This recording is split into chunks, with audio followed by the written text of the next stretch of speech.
Mudando de assunto, vamos para o Rio de Janeiro, Vera, agora para saber sobre a votação da situação do Rodrigo Bacelar na Alerj. O Diogo Bugalho foi quem acompanhou. Como foi, Diogo? Boa tarde, Nadédia. Boa tarde também para você, Vera, e para você, Débora.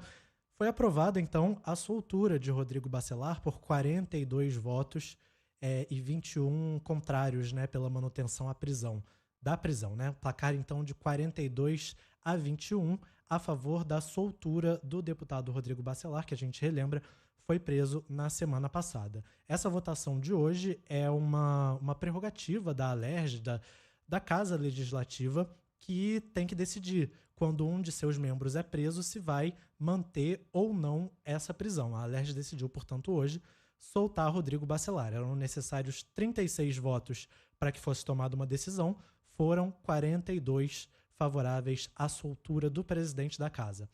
A sessão foi bastante tensa hoje. Houve até um princípio de tumulto lá, quando uma das deputadas, a deputada Dani Balbi, do PSOL, foi votar. Ela tentou se alongar ali no discurso, porque era uma votação nominal, né? Os deputados chamados um a um para proferir os votos. E na vez da deputada, ela tentou, enfim, dar mais explicações ali, ocupar mais tempo no microfone, e os outros deputados, os colegas de casa, se exaltaram. A votação foi interrompida por alguns minutos, então, enquanto tentavam todos acalmar os ânimos ali, mas na sequência a votação foi concluída e chegou aí a esse resultado, então, ampla maioria pela soltura do presidente da casa. Essa maioria no plenário seguiu o parecer da Comissão de Constituição e Justiça da Casa, que foi votado hoje mesmo, mais cedo, e aprovado por 4 votos a 3 nessa comissão. Agora, quais são os próximos passos? O ministro Alexandre de Moraes, que é quem emitiu a ordem de prisão, ele tem que ser notificado da decisão da Alerj para depois expedir um alvará de soltura. A questão que está no ar no momento é se Bacelar vai voltar à presidência da casa. Aliados fazem questão de dizer que a votação de hoje era só sobre a prisão e não sobre o afastamento, tentaram não tocar nesse assunto da presidência da Alerj.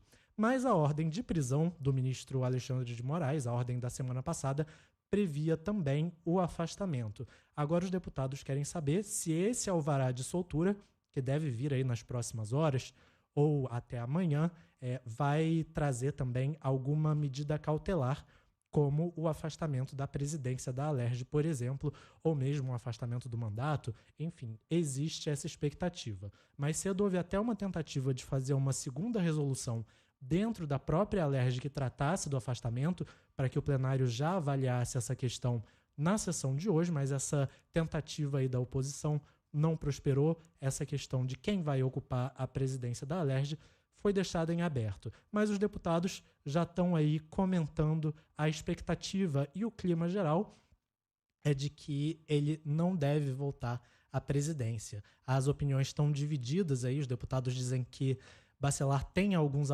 apoiadores que defendem que ele retorne à presidência da casa, mas que, no geral, o clima é para que ele não volte a ocupar a principal cadeira da Alerj. Vera, Nadédia e Débora. Obrigada, Diogo. Era o que se esperava, né, Vera? Deu ali a expectativa. Veja que é o dobro o número de votos pela soltura que o da permanência da prisão. Ele conseguiu votos em bancadas inimagináveis, teve até um voto no PT. Conversei agora há pouco com o líder do PT na Câmara dos Deputados, Lindbergh Farias, que é do Rio, e ele disse que essa deputada que votou pela soltura dele deverá ir para a União Brasil, já não era alguém orgânico do PT, e que tem pedidos pela expulsão dela, chama Carla Machado. Mas a surpresa foram algumas abstenções e até alguns votos contra o Bacelar ali no campo do centrão e da direita, estão mostrando que houve defecções em todas as bancadas. É uma situação muito complexa ali, é a do PSD, do Eduardo Paes, que tenta se dissociar desse grupo. O Bacelar era até adversário do prefeito, mas também teve muitos votos a favor dele. Então, a ideia de que liberaram o voto e o prefeito não se meteu nesse assunto, quando a gente sabe que, na verdade, está com os olhos postos ali, porque isso tem muito impacto sobre a campanha do Rio do ano que vem.